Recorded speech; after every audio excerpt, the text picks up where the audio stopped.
Hi guys, how are we doing today? Hope you're good, hope you're fine. You're welcome back once again to my YouTube channel. So today I'm gonna be doing a sit down video. And this video is basically me telling you about the jobs that I did as an international student in the United Kingdom of Africa. So yeah, it's gonna be short, precise, like not beating around the bush, just telling you what I did and how I got the jobs that I got. And I don't know if I should also include how my part-time job led to me getting the sponsorship job. I think I should. I mean, let's kill one bird with two stones. I want to say it. Let's kill two birds with one stone. Okay. So that's basically the topic of today, jobs I got as an international student in the United Kingdom, or jobs that I did as an international student in the United Kingdom. So let's get straight right into this video. PSA, you guys might be hearing background noises. It's actually uncontrollable. I mean, so far I'm here filming this video. There's really literally nothing I can do because this is Nigeria and then there's no light, so people are using their gens, some people are working on site and all of those stuff, so that's where the background noises are coming from. But any which way, I hope it doesn't affect this video so much. But yeah, that's it. So let's get straight right into this video. Let's start from the beginning. So I got into the UK on the 6th of September 2021. I got my first job on the 16th of October 2021. My first paying job, that was what I got on the 16th of October 2021. But my first non-paying job, I got on the 26th of October 2021. So basically, I got into the country on the 6th of September, but it was during, the quarantine period and everything. So I literally had to quarantine for 2 weeks. It's 1 week, but like I added an extra 1 week. So I went to quarantine in Essex. I'm based in Leeds, but I went to Essex, you know what I mean, to quarantine. So I stayed there from the 6th of September up until 20th of September. So all through the process of my lockdown quarantine period, I was like busy taking like care certificates courses, because that was what they told us before coming, like take care courses. So I was literally doing that. I just took a few anyways, not like I was really invested in it. I only wanted to just enjoy my quarantine period. So yeah, we're doing that. At the same time, the person we stayed with was really helpful, helped us in like setting up a bank account, helped us in getting SIM. So that was really a struggle for us. I mean, we landed softly, let's just put it that way. So everything was all set. So I moved into Leeds on the 20th of September, and that was when I literally eagerly started looking for job. Started looking out for jobs to get and all of that. And I met a friend there, like I think the first week I got into Leeds. We were on the same group chat, Nigerian group chat, before moving to Leeds. So we started connected and all of that. So it was just this random day that we're just walking to the city center, and then we saw this charity shop. We're like, let's go inside and see what they have and everything. I think that day I just said I was looking for a job or something.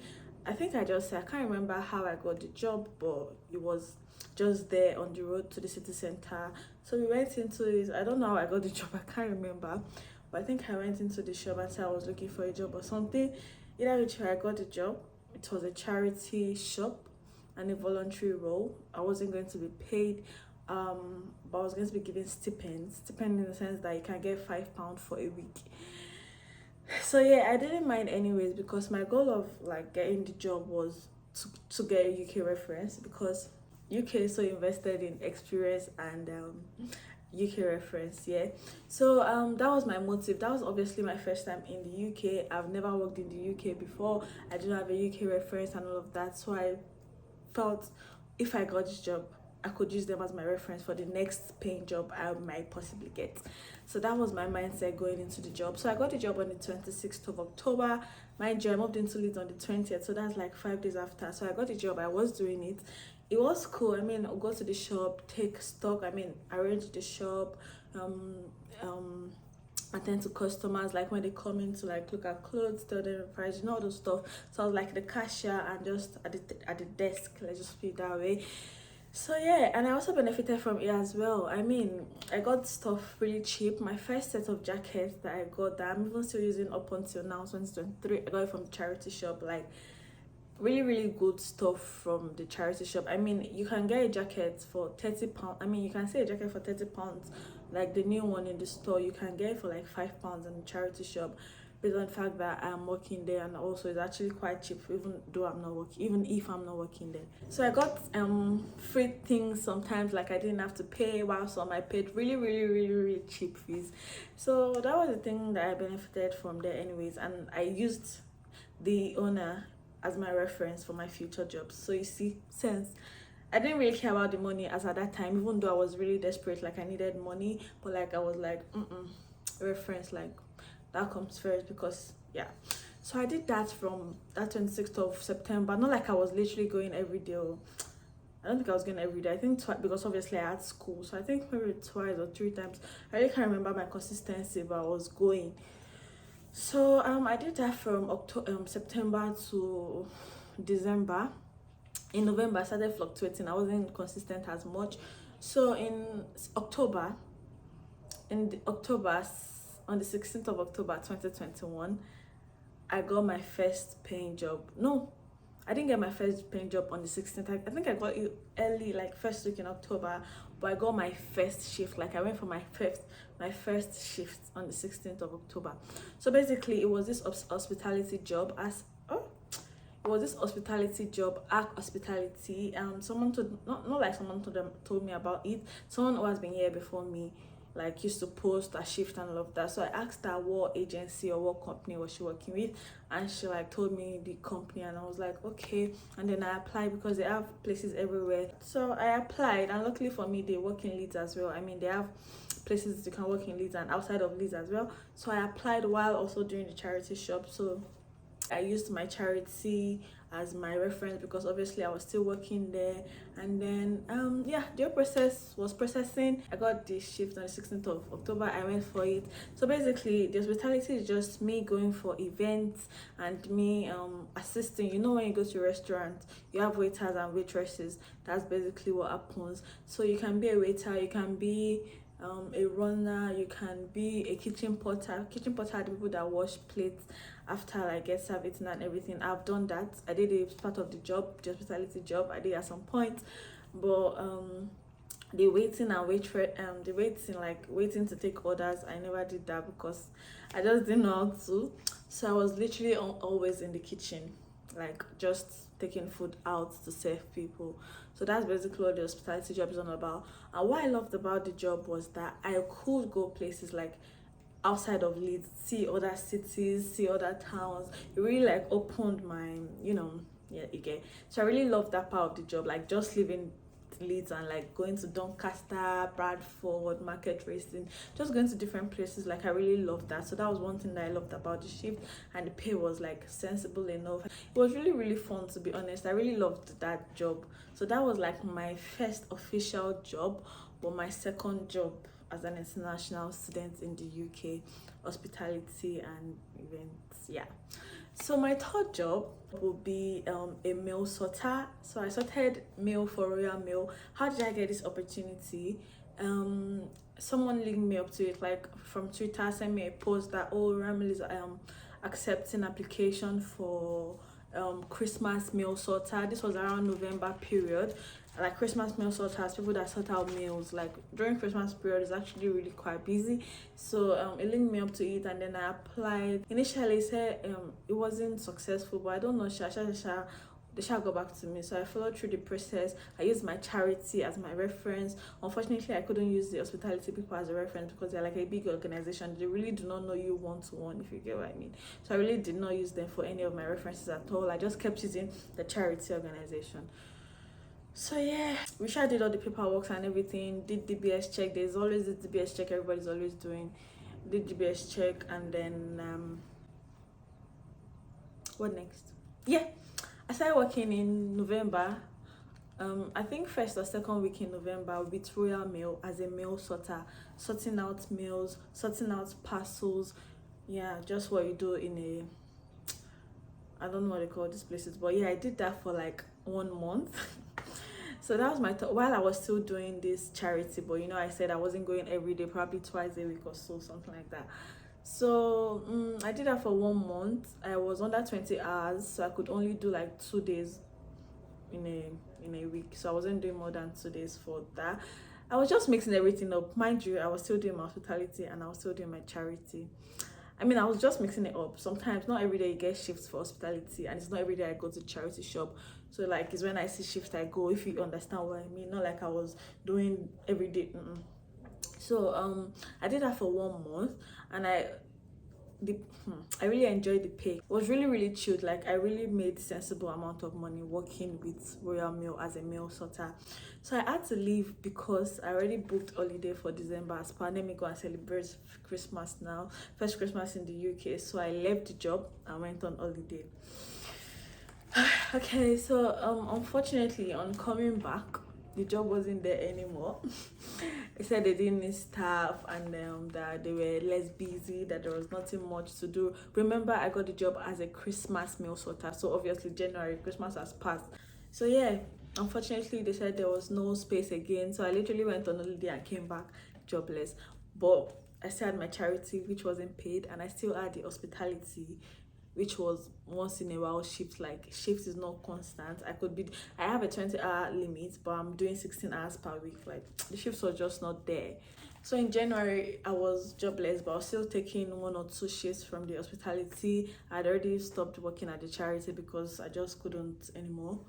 I mean, I just couldn't balance it. I made the charity. I mean, I can still go there when I want to, but your girl has just not at the time, like, nah. So my dad's friendly me up with agencies. It was like I should do some trainings, I should do like PMVA for like to work in mental health, like just trainings in care. That was what they introduced me to, that I should do it. So I took the training. I think I paid £300. I did two. I did the mandatory training and the PMVA training. That's like prevention something, management violent aggressive, I don't know the full meaning again. Well, I did that so I could get a job. But unfortunately, these education courses didn't get me the job. I mean, the mandatory training probably got me the job, but the other one didn't get me a job. Either ways, I still didn't get a job until February. So I was partially jobless. I mean, the hospitality wasn't really bringing shifts. Imagine doing 1 shift per week. I beg. Oh, that one. How much were they? They weren't even paying weekly. They were paying monthly. So, but the Royal Mail people, they were paying weekly, so that was a very sweet part of it. They started sending me links to apply to care agencies and everything. So I started applying like to care agencies. I started applying for care works and all of that. So one of these day in class, that's how my friend, I was just telling her how I was looking for a job or how I'm still jobless. So she was like, hi, you, Kiniko, how are you still jobless? So she linked me up, blah blah blah. So she gave me the contact of the agency she was working with. So I took the contact, I started the process, I went to their office physically, I filled the form and everything. So I literally got my first care job in February. I started my first care job in February with this agency in Leeds. It was really cool. They paid weekly as well. You guys, weekly payments is sweet. Let me just tell you, it's really sweet compared to monthly payments. You just wait for the end of the month before you get paid. It just doesn't make any sense. So yeah, I got the agency job. I did that. I started that in February, and while doing that, I was still applying for jobs. One thing with agencies, they hardly have shifts, and they can cancel on you last minute. Like you could have been booked for a shift today, and next thing you get mail that, oh sorry, you can't come in. Sorry, it's been cancelled. Like there is no safety, there is no guarantee. You get all this type of thing. So I didn't feel safe in the job. So I was like, let me still keep applying to like other places. So I was just sitting down in my room on this day, and I was just applying on Indeed. I always apply for jobs, like, so I was just applying randomly, just applying care homes in Leeds, care homes. I was basically majorly applying to care. I don't know why, but I just was only applying to care roles. So you know when you're just like applying, like you're just applying, like you can't even remember who you applied to, but you just keep applying. So one of these days, and I wasn't just applying to Leeds, I was also applying out of Leeds because opportunity can come anywhere. Will I now say, oh, I must keep myself in Leeds? So I was just applying to different places, different cities, different towns. But there are some places obviously that I would not go. So literally, these people reached out to me. in February, that same February, I think ending of February or so, this care agency, no, company, organization, like the company on its own directly that I applied to directly, that's how they read out to me. I swear, the whole process went by so fast. Like everything was just so fast. Like it was just so fast. It was looking like a film trick to me. Like it was just looking too fast and too real and too unreal.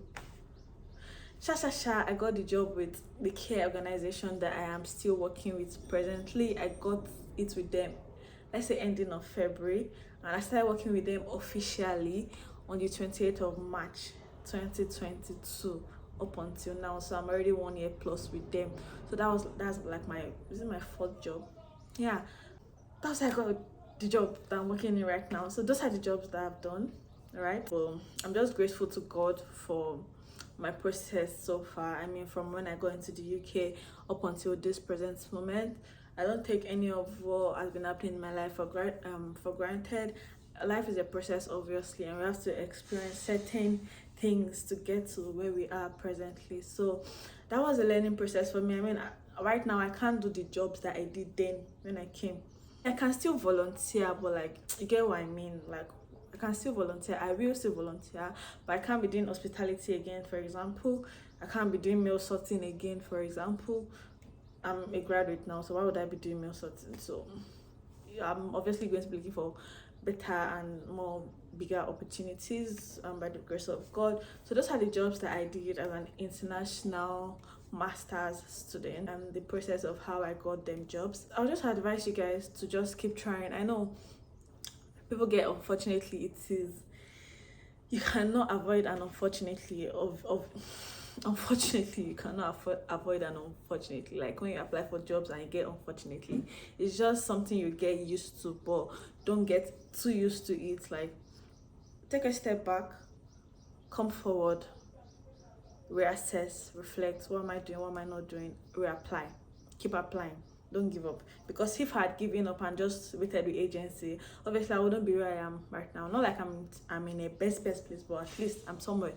So yeah, just don't give up. If it's not coming for tears, if applied to 1,000,001, please don't give up. Keep applying. Somebody one day will finally find your CV and reply, oh, you're the perfect fit for this job. So yeah, just keep on and just keep the good mind and the good faith, and everything is going to work out. Just be hopeful, be prayerful, and yeah, just trust God. And yeah, that's all about this video. Thank you guys for watching. I hope you got one or two from it, even if I hope you got one or two from it, guys. So I'm going to be catching you guys when I catch you next. Thank you for watching this video. Be sure to like, share, and subscribe. If there's anything I probably remember, I'll insert in the description box. But if there's any question that you want to ask me, please do so in the comment section down below, and I'll be ready and willing to answer your questions. So thank you for watching, and I'll be catching you guys in my next video. Bye. Mwah.